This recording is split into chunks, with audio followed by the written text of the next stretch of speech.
Anong year ka na ba sa kurso mong criminology? Fourth year po. Fourth year? Ay, fourth Patapos year. na. 4 na taon lang yan, di ba?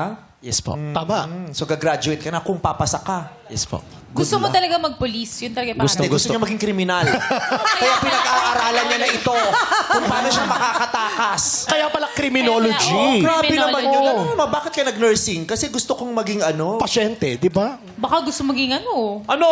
teacher. Sumagot ko! Gusto maging teacher tungkol sa nursing. Fourth year. What is criminology? Yeah. Yan. Please define it. Criminology is the crime Study? is study of crime. Yeah. It is a study of crime and criminal behavior, informed by the NBI. No, it is a study of crime and criminal behavior informed by the principles of sociology and other non-legal fields such as psychology, economics, statistics, and anthropology. Ang galing mo. Nag-criminology ka ba? Pinag-aralan namin yan dati. Napakahusay. That is the general description. While the classic definition of criminology, it is kasi nga, criminology, crime, logos study. It is the body of knowledge.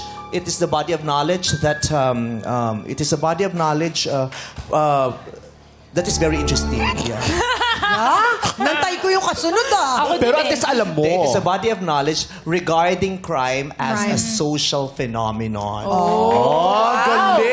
And its scope of the influence or its scope of study includes the creation of laws, the creation of laws, and the reaction of the breaking of the laws. Ang galing mo. So, Mahusay. inaaral din ba dyan yung, parang, kumbaga, nahuhulaan nyo na ba yung thought process ng mga criminal? Yeah, criminal behavior. Criminal behavior. Paano Ayun. malalaman? Kaya may psychology, kasama dyan ang Kasama psychology, yun. economic statistics, and Anthropology. including sociology. Oh, did you know that? Yeah? Yes po. Oh, Very Yes, good. very good. Very good. Kayo ba meron kayo instinct na sa unang tingin, ay, criminal? Kita ko lang sa'yo, kahit hindi ako nag-criminal. Alam ko!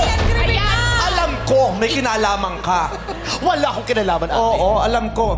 Sa mukha mo pa lang, matibay na ang justifying circumstance. Wala pa Alam mo yung mga men. ganyan, yung mga circumstances sa criminal law? opo. Mga justifying circumstance, Ay, mga wow. mitigating circumstance, aggravating circumstance, exempting circumstance.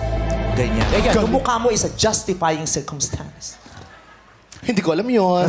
Kaya hindi masakit.